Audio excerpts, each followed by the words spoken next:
Oi, pessoal. Bom dia, boa tarde, boa noite.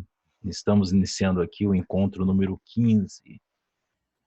É a última parte do capítulo 3. Há muitas moradas na casa de meu pai. Na semana passada, a gente conversou sobre os mundos inferiores. A gente conversou sobre os mundos primitivos, os de prova e expiação. E hoje falaremos sobre os mundos de regeneração e um pouco sobre a progressão dos mundos, que fazem parte das instruções dos espíritos. Por isso, em alguns momentos do texto, vocês vão notar um linguajar mais poético, né, que são justamente essa linguagem, é a forma de se expressar da espiritualidade. Então, vamos lá. Mundos regeneradores. Item 16.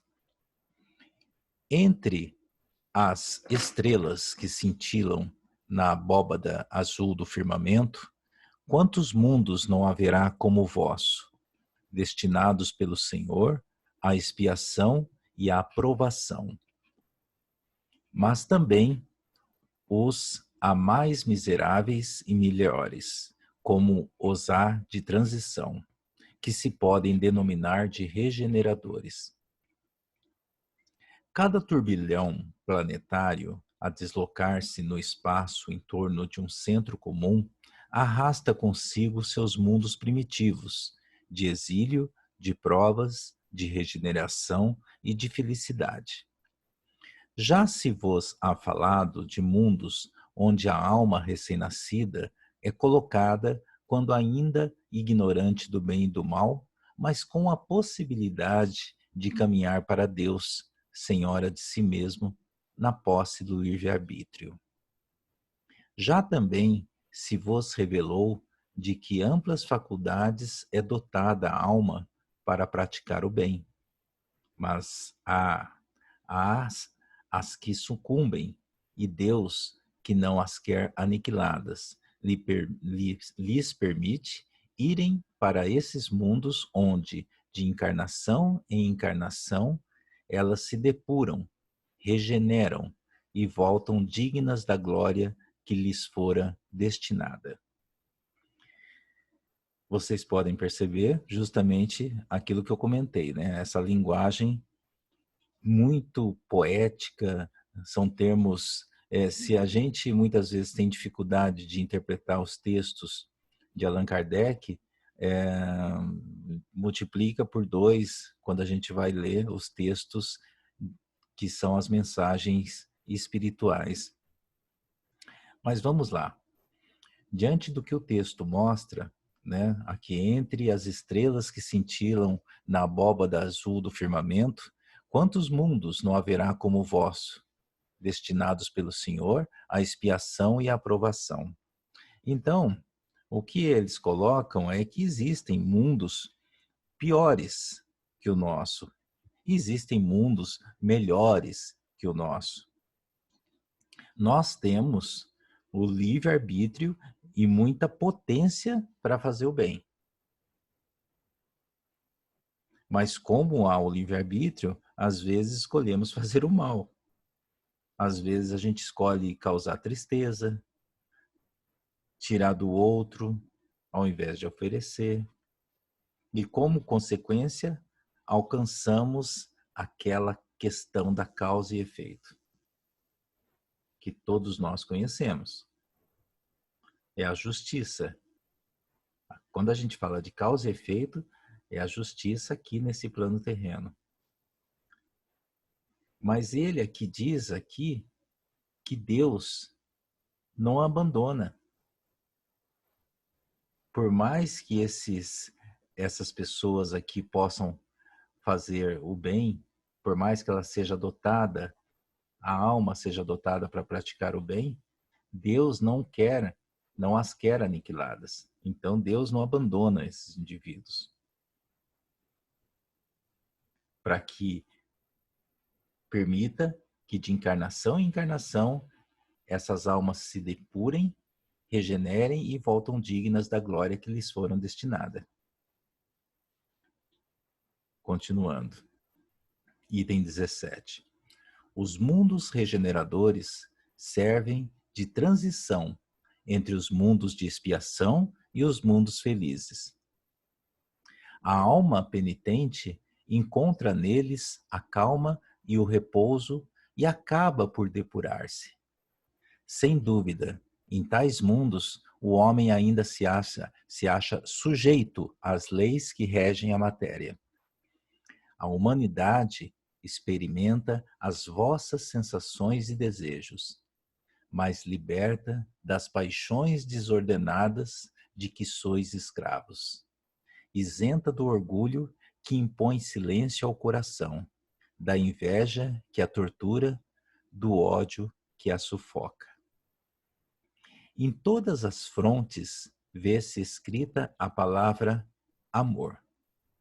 Perfeita equidade preside as relações sociais. Todos reconhecem Deus e tentam caminhar para Ele, cumprindo-lhe as leis. Aqui, ó. Os mundos regeneradores servem de transição entre os mundos de expiação e os mundos felizes.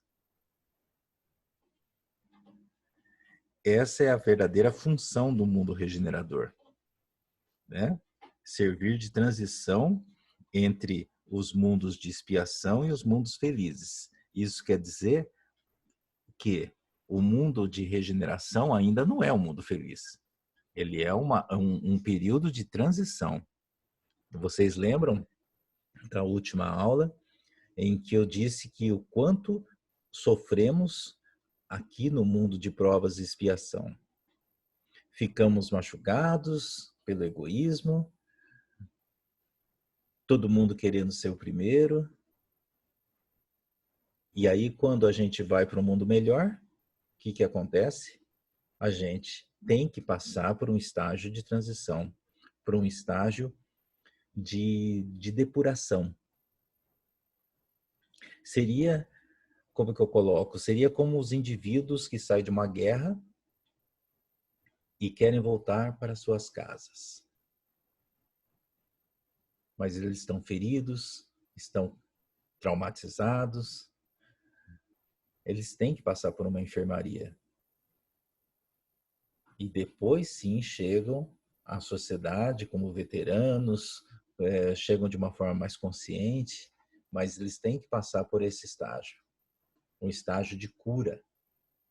Porque se a gente sai de um estágio de sofrimento e chega num outro, que é um cenário totalmente diferente, não vai fazer bem pra gente. Todo mundo lá, todo mundo está para cima, está numa outra situação, num outro clima, todo animado e eu cansado. Todo mundo atuante e eu com preguiça. Então, o que acontece? Eu vou para essa fase de transição, que é como se fosse uma enfermaria coletiva. Volto a reafirmar aqui o início do item 17. Os mundos regeneradores servem de transição entre os mundos de expiação e os mundos felizes. Ainda não é o mundo feliz. A alma penitente encontra neles a calma e o repouso e acaba por depurar-se. Ou seja, há menos conflitos. Não existe guerras, entendeu? É uma outra situação. Não estamos falando de mundos felizes, mas que é um estágio muito mais avançado do que nós estamos, isso não resta dúvida. Nesses mundos, todavia, ainda existe a felicidade perfeita, mas a aurora da felicidade. O homem lá é ainda de carne. O homem lá é ainda de carne e por isso sujeito às vicissitudes de que libertos só se acham os seres completamente desmaterializados. Ainda tem de suportar provas, porém sem as pungentes angústias da expiação. Comparados à terra, Esses mundos são bastante ditosos, e muitos dentre vós se alegrariam de habitá-los, pois que eles representam a calma após a tempestade, a convalescença após a moléstia cruel. Então, se você visita a casa de uma pessoa que você gosta, tem lá uma piscina, uma mesa de bilhar, uma área de lazer. Ai, que vontade de ter essa casa. Nossa, se essa casa fosse minha, qual a opção que você tem?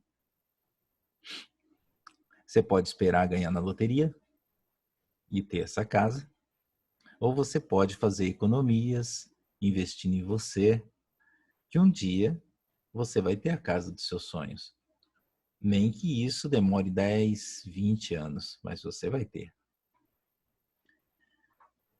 Ou seja, eu não vou ficar aqui esperando eu ir para o mundo de regeneração. Eu tenho que fazer aqui a minha parte para que isso aqui se transforme, porque eu não vou pegar nada pronto. A nossa função, meus amigos, é essa.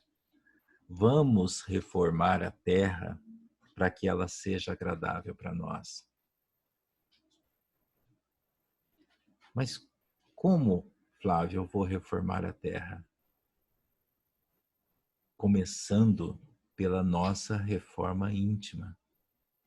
É o maior e melhor processo de transformação.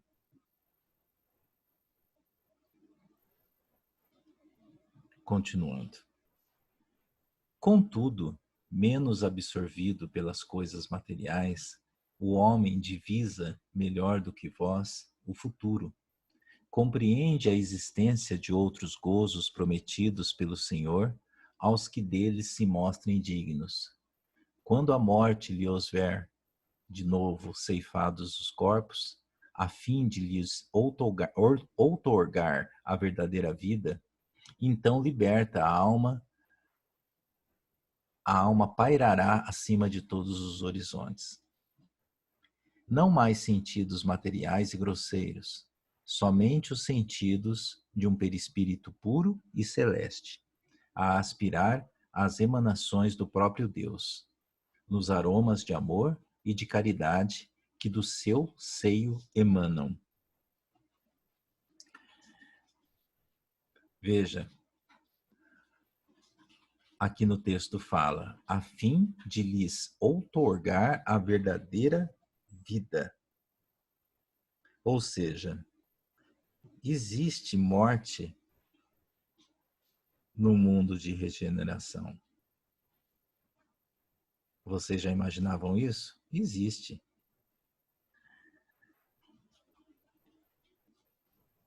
Não mais sentidos materiais e grosseiros, somente os sentidos de um perispírito puro e celeste.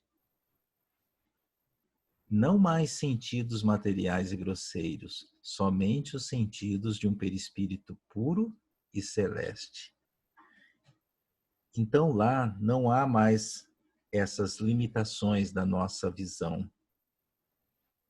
Não há as limitações da audição. Essa dificuldade de comunicação lá deixará de existir.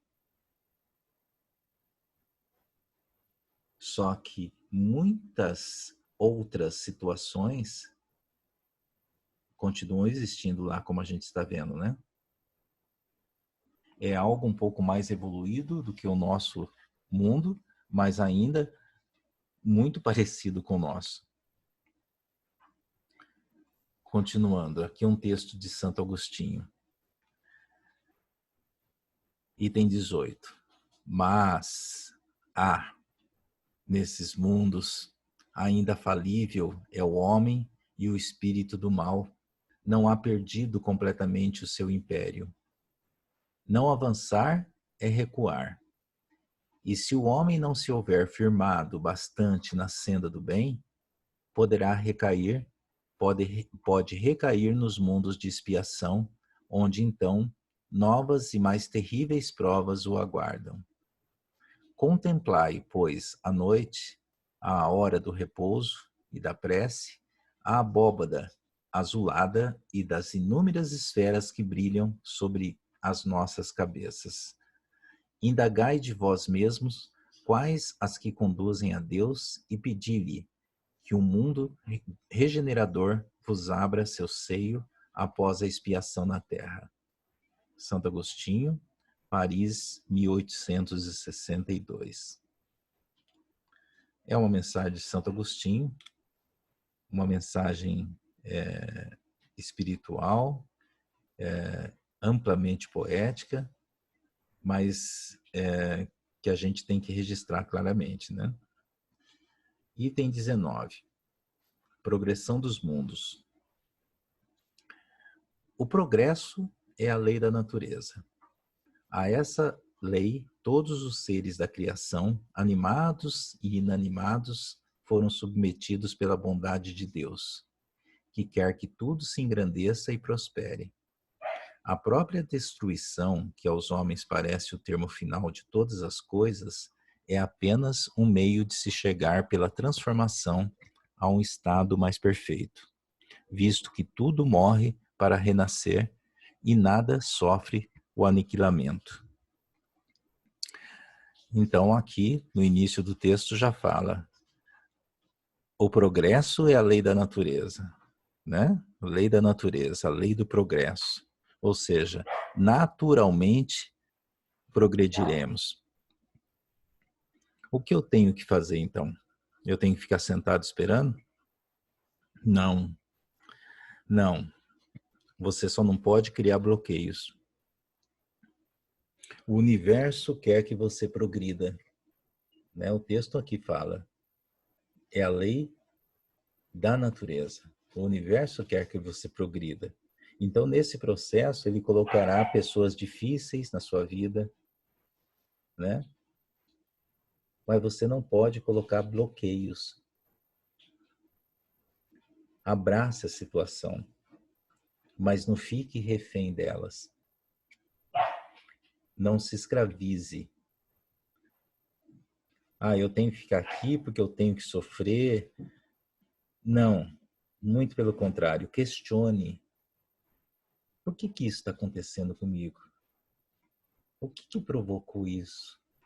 Qual a causa disso? O que eu posso tirar disso? Mas isso é com tudo. Desde uma dor de cabeça, ou talvez um indivíduo que bateu no seu carro, ou uma demissão inesperada, um filho que não te respeita, ou alguém que te traiu, entende? Porque se você parte para um outro caminho, por exemplo, ela me traiu, eu vou acabar com ela. Meu filho usa droga, eu vou espancá-lo. O que vai acontecer? Eu estarei indo contra esse progresso. Eu estarei indo contra o sentido da evolução natural. Você não estará se permitindo crescer. Eu sei que não é fácil. Mas por isso que estamos aqui. Porque a gente está colocando para vocês o que a espiritualidade pede que façamos.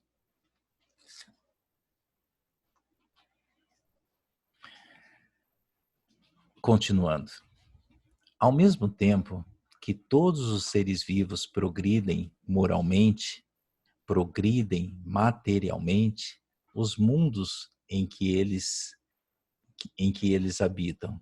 Quem pudesse acompanhar o mundo em suas diferentes fases, desde o instante em que se aglomeraram os primeiros átomos destinados a constituí-lo, vê-lo-ia a percorrer uma escala incessantemente progressiva, mas de degraus imperceptíveis para cada geração, e a oferecer aos seus habitantes uma morada cada vez mais agradável à medida que eles próprios avançam na senda do progresso.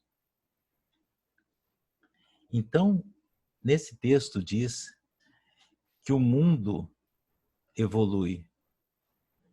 Evolui de uma forma imperceptível, né? Não adianta, seja eu, seja meu filho, pensar assim, bom, tomara que se Deus quiser, eu vou perceber o momento que esse mundo vai deixar de ser expiação e vai passar a ser regeneração. Não é assim. A coisa vai acontecendo, ela vai evoluindo, mas, como diz o texto, são degraus imperceptíveis para cada geração.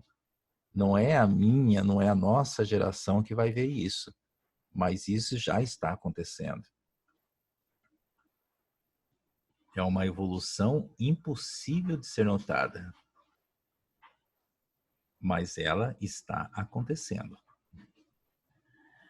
Marcham assim paralelamente o progresso do homem, o progresso dos animais, seus auxiliares, o dos vegetais, da habitação, porquanto nada em que a natureza permanece estacionário. Quão grandiosa é essa ideia e digna da majestade do Criador!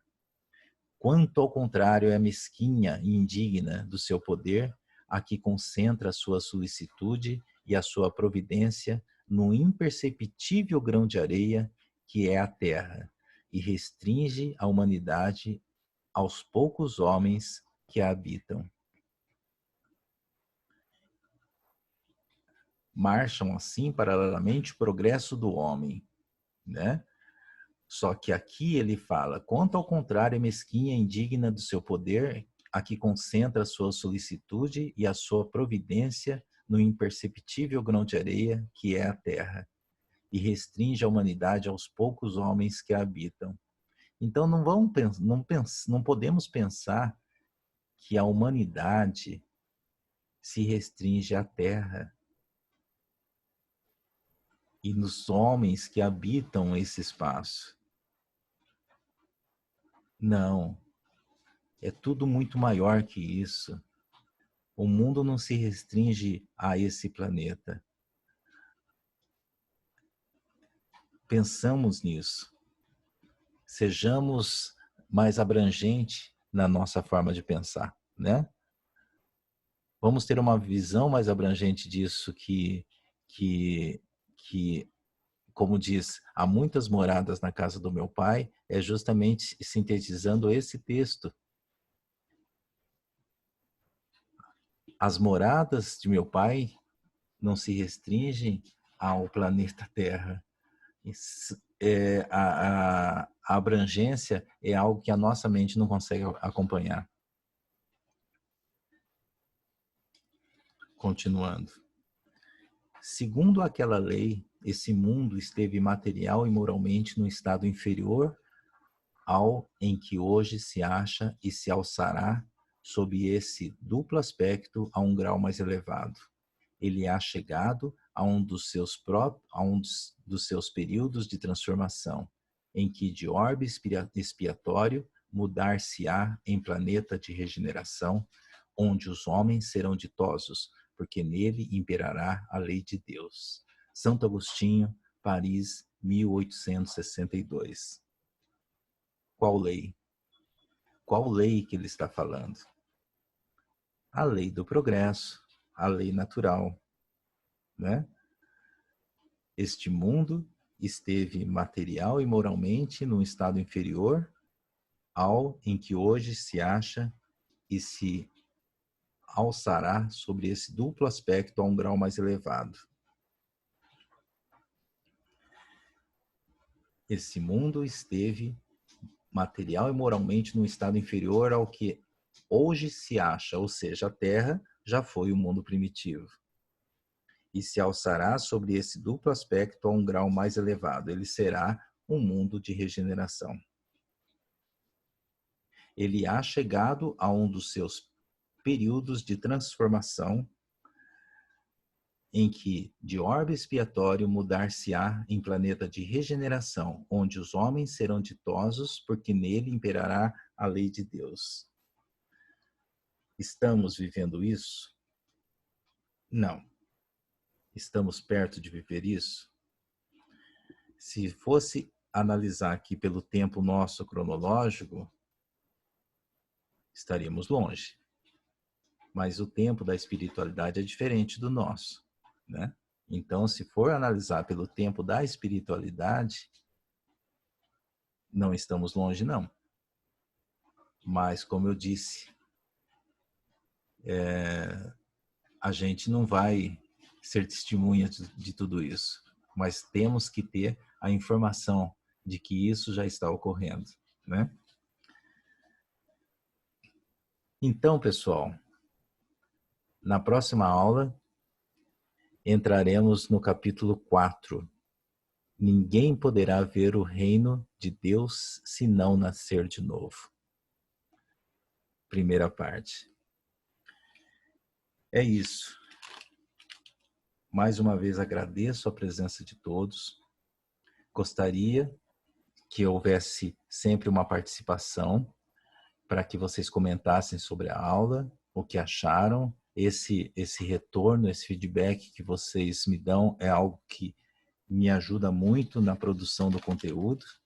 E como a gente aqui não está dialogando, esse feedback me ajuda a me posicionar sobre o direcionamento do material, né?